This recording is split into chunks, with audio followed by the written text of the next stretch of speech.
I know what you're gonna say. You're gonna be like, "What the fuck? Why is he defending Dennis Kucinich, Dennis the Menace, the same idiot?" I know what you're gonna say.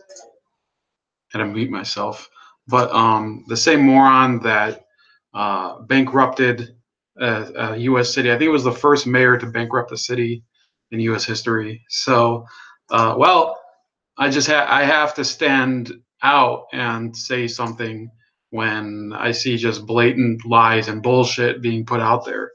And I think one of the reasons, of course, is because Kucinich. I think as much as you don't, as much as he's an asshole, and as much as his economic policies would lead this country to disaster, and this state would be just overflowed with debt. He's a more honest candidate than the other people in the race, maybe even more honest than the Republicans who are running. You know, you have what's it called on the Republican side? You have Mike DeWine, who was a U.S. senator for like I think 16 years. I don't remember how long. Never really did much of impact in Washington. You have Mary Taylor, who maybe slightly better than DeWine. But on the Democratic side, he's running against a certain Richard Cordry, who is basically Elizabeth Warren's, um,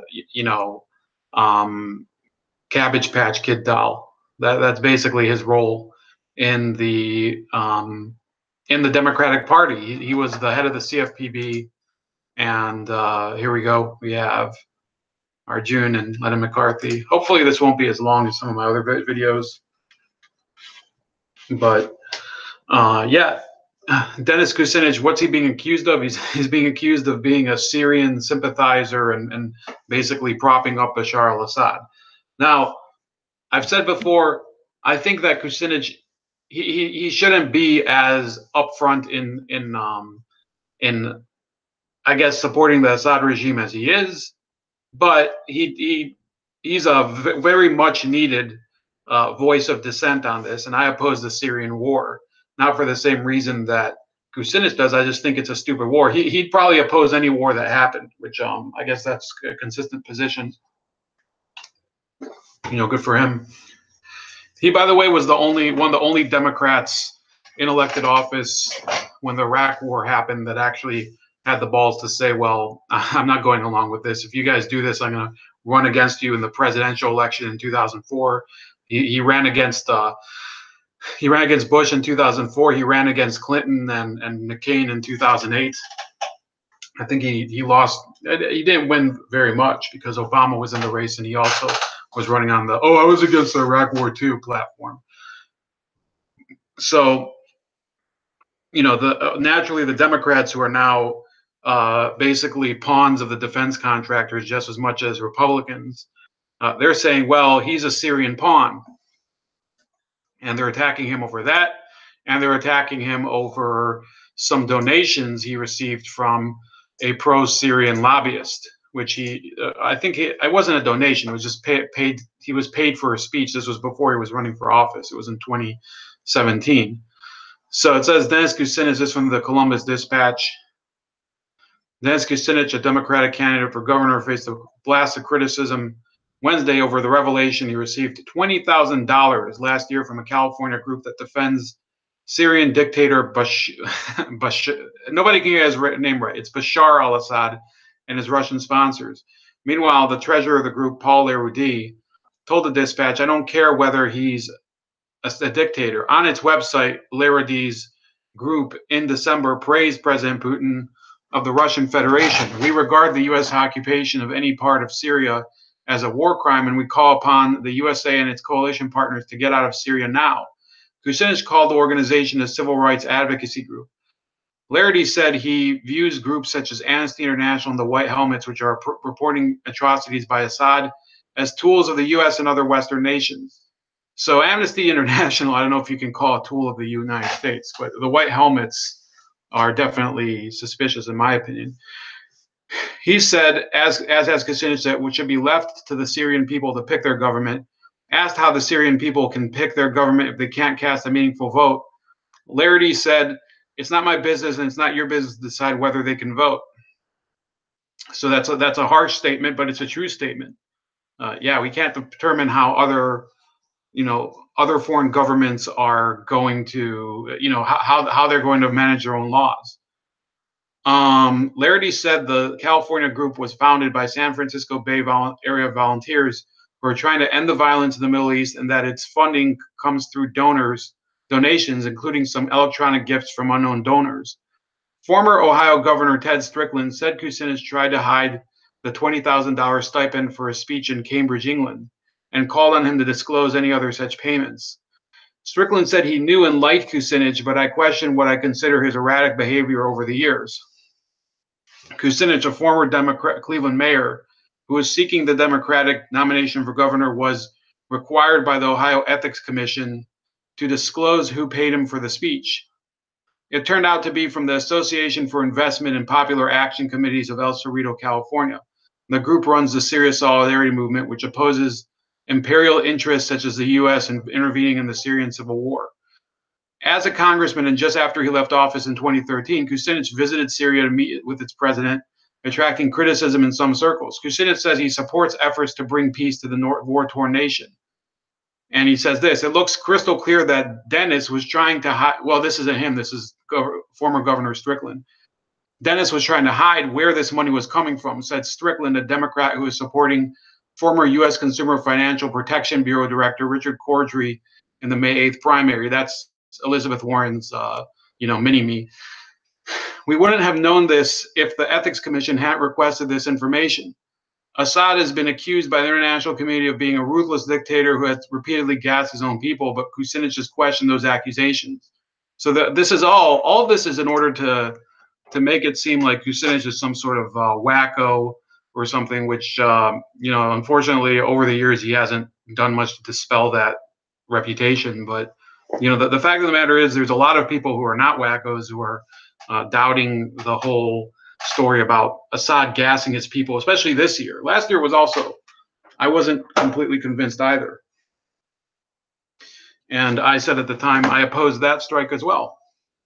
So, that there's one point of common ground between me and Kucinich. Kucinich's campaign didn't answer a question about whether he had received any other money from that group or others with ties to the Syrian or Russian governments. It also didn't answer whether he believed Assad had used chemical weapons against Syrians or whether he believes Assad is a bad guy, questions that Kucinich has steadfastly refused to answer on the campaign trail. So then he says, Ted Strickland's remarks are reprehensible in their distortions and outright lies. Kucinich said in a statement, he has obviously been enlisted into a vicious smear campaign launched by a desperate Richard Cordry, whose only clear, unequivocal, and consistent position is to protect deadly assault weapons on behalf of the National Rifle Association. So here's the stupidity of Kucinich's argument. He could. This is why. I mean, there's no way I would vote for him anyway. I'm just putting this video out because, if you really look into the details, this story is bullshit. That he's a Syrian tool or whatever, and I'll give some more details on that soon. Something I think Kucinich himself even hinted at it in a different interview. But the fact is, he keeps going back to the NRA like all liberals or all Ohio Democrats are going to vote for somebody who's against guns or whatever. If you go outside of this county, Cuyahoga, I think in virtually the entire state, people are pro-gun here. Maybe in some cities where people get shot all the time, like Akron, which is a whole. We're against guns. Yeah, because none of you bought them legally. You probably bought it from some ghost gun dealer. I mean, people get shot in Akron and Canton all the time. On the campaign trail, Kucinich also has faced questions about how he has taken to Fox News to defend President Donald Trump and downplay the investigation into Russian interference in the 2016 election. Here's a different part. I missed this paragraph. The pro-Syrian government group that gave to Kucinich lists as its president Kamal Obeid, an engineer who recorded a video questioning the U.S. government's explanation of the 9/11 attacks, which Strickland called shocking. So the whole thing here is now I'm not going to say I agree with Kamal Obeid, and to be honest with you, I don't know much about him. So what they're trying to do here, first of all, he is an Arab person, so automatically that sets off alarms. Can we really believe this guy? Well, that's not even the point. You have to investigate the circumstances around it. Even if you want to criticize a person like Kamal Obeid, which you're perfectly entitled to do. I mean, he does donate money to political campaigns. You can't say, oh, he's a crazy dude. He talks about 9/11. You know those weirdos that talk about 9/11? That's their attitude to this. On the campaign, okay, so next paragraph, one of his opponents, Ohio Senator Joe Schiavone of Boardman, on Wednesday, calling Kucinich to come clean on Assad. It's simple, Schiavone said in a statement. Mr. Kucinich needs to explain his ties to one of the world's worst dictators. Bashar al-Assad has been gassing his own people to death. Friendly connections to Assad or related groups would be unacceptable. Mr. Kucinich must condemn Assad and explain himself quickly. Kucinich's association with the group is beyond the pale, said Strickland. Dennis has chosen to associate himself with the most despicable people imaginable, Strickland said, adding that if Kucinich wins the Democratic nomination, Ohio Republicans will rip him to pieces in the fall. One Democrat in the governor's race called Kucinich's involvement with the pro-Assad group a non-issue. So this is from Bill O'Neill, the Supreme Court justice. He says it's a distraction. We have we have very important issues that I've brought to the fore. So this is the guy who supports Kucinich, the other candidate, the number 4 guy, is the guy who, during the whole Me Too movement, he's the one who said, I have the names of 50 women that I had sex with consensually over the past 20 years. That's this, that was his claim to fame. I mean, neither of those guys are going to win. You're not going to have, you're not going to have, it's going to be either Kucinich or Richard Cordray. Now, the other thing that they're hammering him for, before we get back to Assad, is over a tax disclosure. And it says Kucinich released part of his recent income tax information Monday, but an opponent said it was too little too late. So if it's too little too late, then why'd you ask for it anyway? So the other candidates released 3 years of tax returns. Kucinich's spokesman said he's requested an extension to file a return for 2017, and on Monday his campaign emailed only the first 2 pages of his 2016 and 2015 returns, making it impossible to know from where he and his wife have received their income. So it's kind of a legitimate question. It's a legitimate question if you're consistently asking for people, where are you getting all this money from? And you have to remember, this is the same Democratic Party where you have people, a revolving door of lobbyists, a revolving door of corporate, advisors and consultants and super PACs and everything. And they're going up again. They're smearing Dennis Kucinich for allegations relevant to a system that they helped create. Dennis Kucinich, he goes on Fox News. He probably does get some money from some of these wacko groups. But the fact is that you have Richard Cordray, who is he's, I would still say he's likely to beat Kucinich next week. The guy's basically a pawn of Wall Street, and he claims to be fighting Wall Street through the CFPB. The CFPB has done very little to actually help the small consumer with fights against the banks. It's really a fig leaf, if it even is a fig leaf. It might even be a mint leaf that barely covers one nut. That's how pathetic the CFPB is. I have a friend who's actually, his company is embroiled in an issue with the CFPB, which I'm not going to go into. But what they actually are good at is extorting a lot of money from smaller businesses and firms. So it is a little damaging to his reputation that they're using the same thing in the Democratic primary against Kucinich that they used against Donald Trump. I think they might have used it against Sanders as well, which is, you're not releasing all of your tax returns, okay? And the fact of the matter is, it doesn't matter. I would say even if Sanders or Kucinich had like shady crap on their tax returns, it doesn't preclude them from winning the nomination. I think it's not great. I would still not vote for either of those people, but this is not something relevant to his record.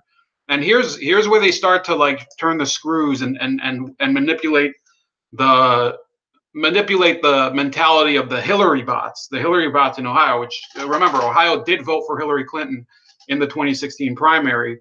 So Kucinich can't totally alienate them, even though he goes on TV and says things about, how the Russia investigation is bullshit. It says, and this is what Corddry says. Until Dennis Kucinich releases his full tax returns, the people of Ohio have reason to wonder how much he was paid by Fox News, whether he was paid by Russia Today or Sputnik News, two propaganda tools of the Kremlin. And we won't know what other financial ties he has to pro-Assad groups, Corddry said in a conference call with reporters. Kucinich was a paid contributor. What the hell? A second. I didn't think I clicked on a link. He was a paid contributor for Fox from the time he left Congress in 2013 until late last year. He appeared on Russia Today as recently as Sunday. And he should keep, Russia Today is not, it's not like Russia Today is much worse than, I don't even think it is worse than other media today. I think Russia Today might in some ways be better. And it hurts to admit that, except for some of their opinionated programming. That in some ways they're a little better. And that's like it's a shame that it's that way, but they're not as bad, especially that crosstalk show that I watch sometimes. It's actually not a bad show at all. You should give it a shot. Kucinich already had been ordered by the Ohio Ethics Commission to disclose a $20,000 contribution from a group that supports Syrian dictator Bashar. They get it wrong again. Bashar al-Assad. It's Bashar al-Assad. He initially defended the group, but then he said he didn't know of its pro-Assad bent and would return the money. So that's a mistake there. He should have stuck to his guns, no pun intended. The tax information Kucinich, 71 years old, released Monday indicates that he and his wife Elizabeth. So they don't mention Corddry's age, and it's not even relevant that Kucinich is 71. The guy's probably got more, spunk in him than Corddry ever had. It indicates that he and his wife Elizabeth earned wages totaling $170,417 in 2016 and $184,740 in 2015. They're basically combing through his entire record. They received pension and Social Security income each of those years totaling about $46,000. In 2016, they reported business income of $122,201. In 2015, the couple listed a Washington, D.C. address. In 2016, they listed a Cleveland post office box. Dennis Kucinich's profession is listed as author, TV news analyst. Elizabeth Kucinich is listed as CFS consultant. Corddry said that with a number of scandals rocking Capitol Square, that's in Columbus. It's especially important this year for political candidates to be transparent. It's clear that our next governor will have to restore ethical standards in a state house that's turned into a cesspool under Republican leadership. He said, now, before I go on, the current governor, Kasich, I've never been a fan of his. That being said, his administration isn't as corrupt as people say it is. The one point of corruption, I think, is the CVS scandal, which, if they discover that's tied to Kucinich, or Kasich, not Kucinich, then yeah, I think he would have a point. But that's not really, there's been very few actual scandals since I was here in Ohio. And, maybe the media is just not reporting them. But I don't know what the hell Corddry is talking about. It's clear that our next governor will have to restore. I already read that. The next governor needs to have the backbone to take on the powerful special interests that have a chokehold on state government. Now you're hearing from somebody, Richard Corddry, who is, let me open this up.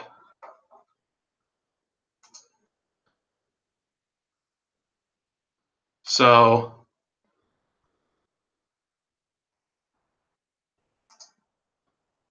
I'm gonna look up Richard Corddry. This is not just what I have.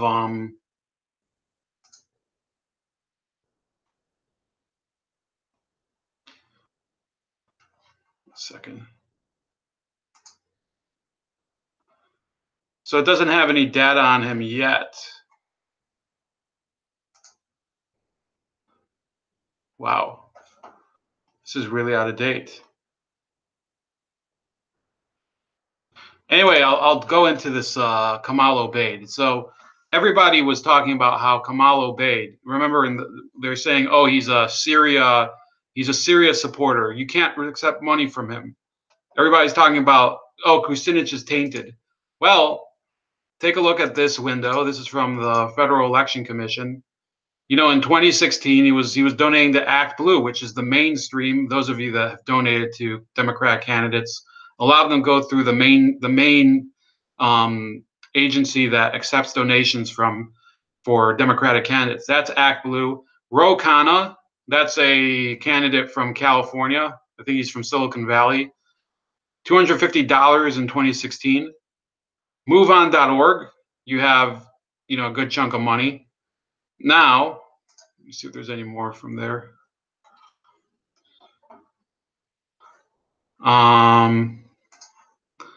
You see here. So let me look at this other one. Winograd for Congress.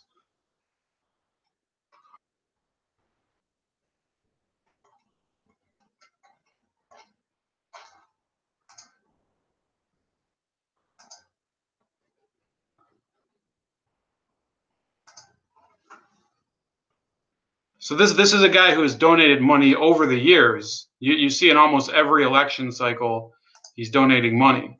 Let me see here. 2012, no data available. 2014, committee to elect Alan Grayson, who's a well-known Democrat from Florida. Act Blue. So he has 3 donations to Alan Grayson, who, if you remember, he's the one who went up on the Senate, on the House floor, and said the Republican plan for healthcare is for people to die quickly. That's the guy. So they're not calling for him. And by the way, he's probably going to be running this year. So he accepted $600 in 2014 election cycle from this guy. So that's who you're dealing with. You know, they're projecting so much. It's the same person. It's the same person who they're now saying, oh, Kucinich is one of these Russian trolls. He's going to be representing for Vladimir Putin here. Okay, then you give the money back. Give back the money you gave years ago or the money you received from this Kamal Obeid.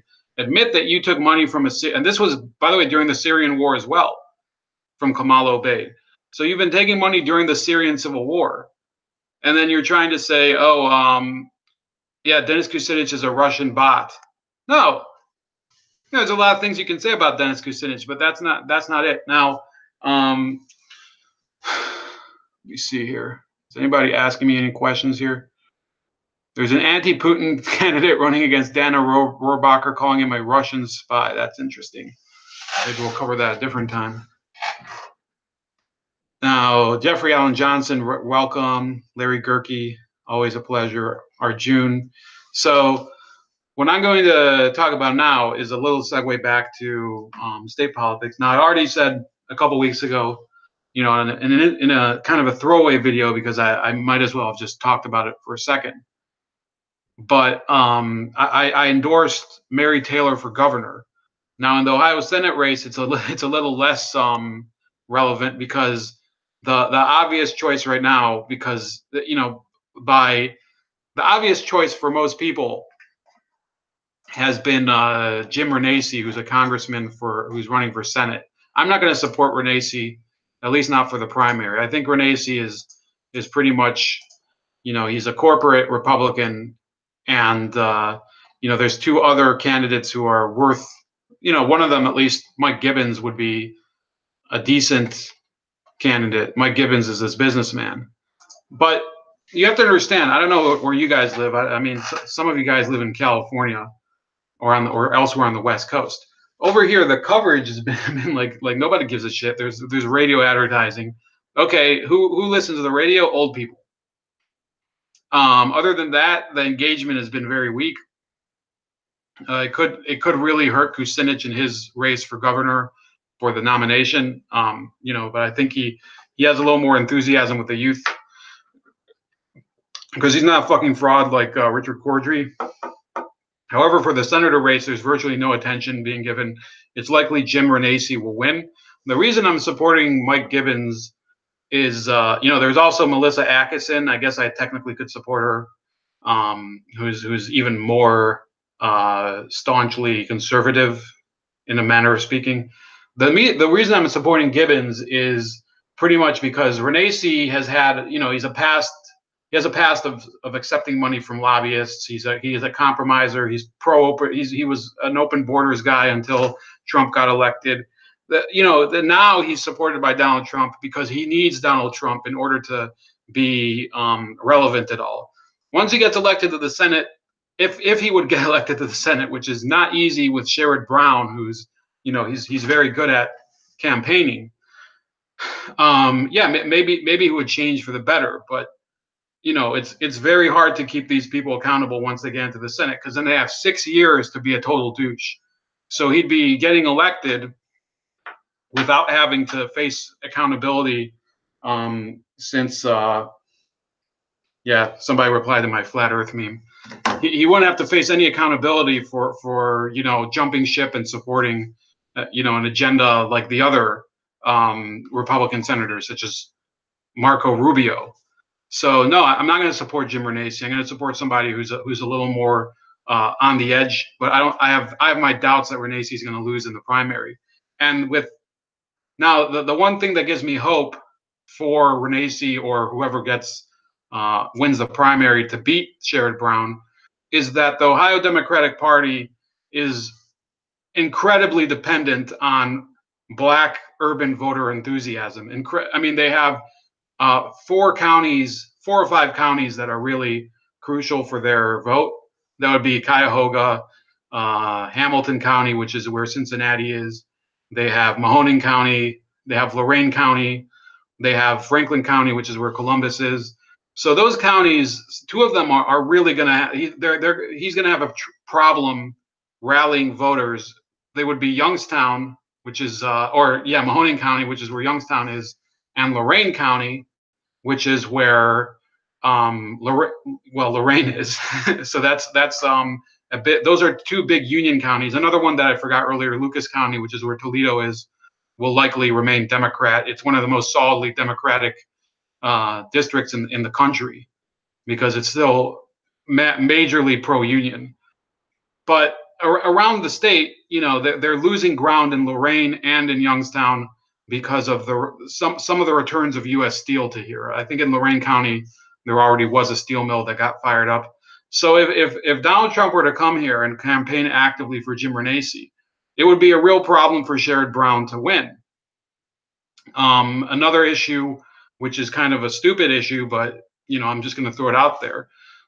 During the 2016 election, even with LeBron James campaigning almost like shamelessly for Hillary Clinton and writing an op-ed in favor of Hillary Clinton, the year he won a championship, she still lost the Ohio presidential election in the general by, I think, about 10 points, which was the worst performance by any candidate in Ohio, Democrat or Republican, since I think 1988, or it was either 1984 or 1988. So she lost by the largest margin of any presidential candidate since the 80s. Since I think it might have been Mondale. I'm not sure. So now LeBron James, if you thought that maybe Sherrod Brown could use him, because Sherrod Brown is not as unpopular as Hillary Clinton here, and I'm going to be covering him a little more as we get closer to the election, because I think there are some issues with him. The thing is that you might not have him to depend on because he's likely to leave Cleveland in free agency this summer. He's not having a great, or the team's not having a great playoff season, and he doesn't have much help. Okay, so this isn't politics; it's more of like a sports thing. So yeah, he's very likely to be gone, and they're going to lose a resource for their whole election machine. So that's about it. Mike Gibbons on Tuesday, I think, is going to vote. Not that it's going to matter. I think he's going to lose, and going to vote for Mary Taylor. But yeah, Kucinich got smeared. It's bullshit. Don't believe everything you hear, even if it's about your opponents or the politicians that you disagree with. And please subscribe to the channel, comment, share the stream, like the video, and let me know what you think.